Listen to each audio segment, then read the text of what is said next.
Evolution. What is the essence of evolution? Everyone thinks of monkeys and humans when they hear that word, but there is so much more than the diagrams that we see everywhere. The definition of evolution is a progressive change that an organism goes through over time to better adapt in their environment. Scientists obtain information through fossils to better understand how evolution works.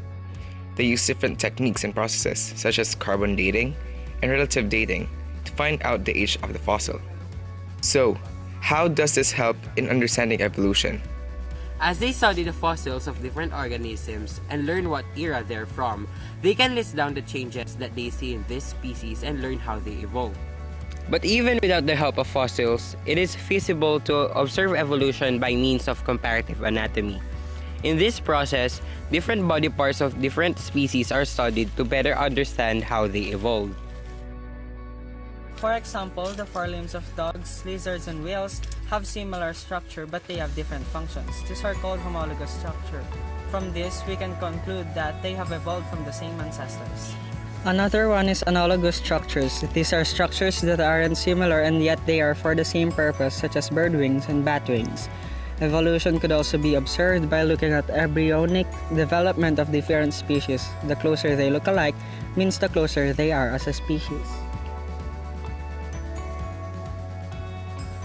Lastly, DNA of different organisms could also be used to study how they evolved. Now that we know how evolution works, we will now tackle the two types of evolution, which are divergent and convergent evolution. Divergent evolution is the splitting of an ancestral population into subpopulations such as horses and zebras which came from the same ancestor. Convergent evolution is the process by which unrelated species evolve similar physical characteristics because they have the same way of living.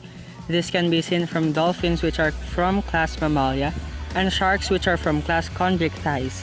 They are from different class and yet some of their structures are similar because they are both ocean-dwelling organisms. In evolution, there are two famous theories. They are from Jean-Baptiste de Lamarck and Charles Darwin.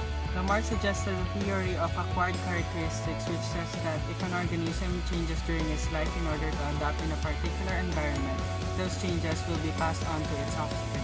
While Darwin's theory, the theory of evolution, which gave rise to the idea of natural selection, wherein the more equipped animals in their environment are more likely to survive and breed, thus passing down their characteristics.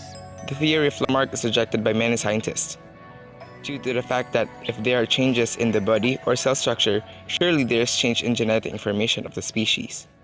And that's all for evolution and how it affects biodiversity. This is brought to you by DOST and DNR.